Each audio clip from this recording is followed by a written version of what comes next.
Testingin natin tong primary coil nya, kasi hindi nagcha-charge yung battery nya, tsaka umaandar siya, nakabase lang sa battery. Pag tinanggal mo yung fuse,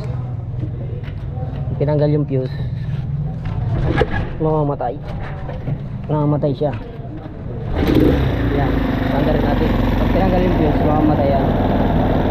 So kailangan hindi siya mamatay. Yan, so may problema yan dyan. May problema sa ganyan kung hindi stator coil, yung regulator ang may problema. Yung regulator, so try natin i-check yung primary muna, yung primary coil. Ito, testingin muna natin to. So ang pag-testing nito ay yung dalawang yellow. Ayan, yung dalawang yellow, tsaka meron lang paper clip. Tapos padyakan, tingnan kung may kuryente o wala. Pag wala, primary to. Testingin natin. Yun, wala. Wala siyang kuryente. So i-check natin yung primary coil. Ito, kasi walang kuryente. Dito tayo mag-check sa primary, kasi walang kuryente yung primary. Yung dalawang yellow wala na kuryente.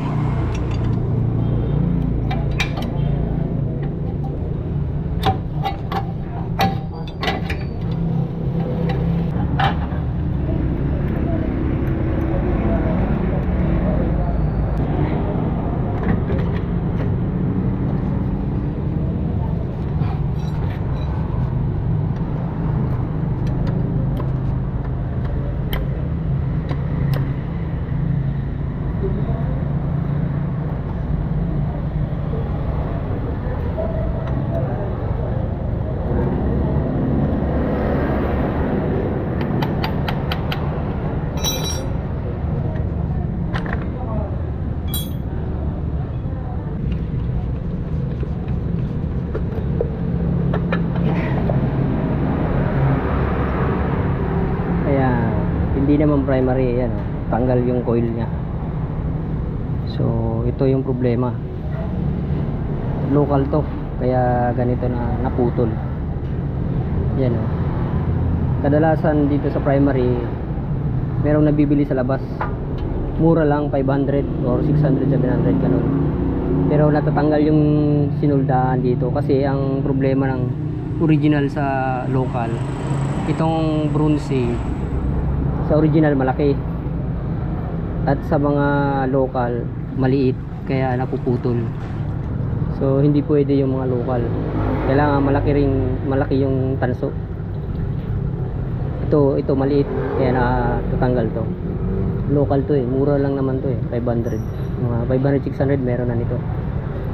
Yung sa Rusi na original, malaki yung tanso. Yun ang pinagkaiba, kaya madali masira yung mga local. So papalitan na lang natin to, kasi local to Kahit ipasolda mo yan, ipakabit uli ito, matatanggal at matatanggal uli ito, dahil nga sa tanso. Yung tanso nya maliit, local to. Dito meron kaming tindang primary coil. Ano yan? Ito yung original, kasi pag mga local madaling masira, maputol. Ito sa local, ito yung natatanggal niya. Ito yung natatanggal sa local. Ngayon sa Rusi original, makapal na yung tanso niya.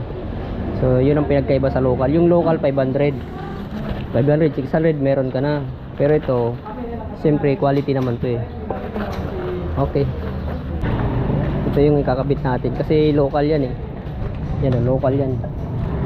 Local local yan. Kabit muna natin.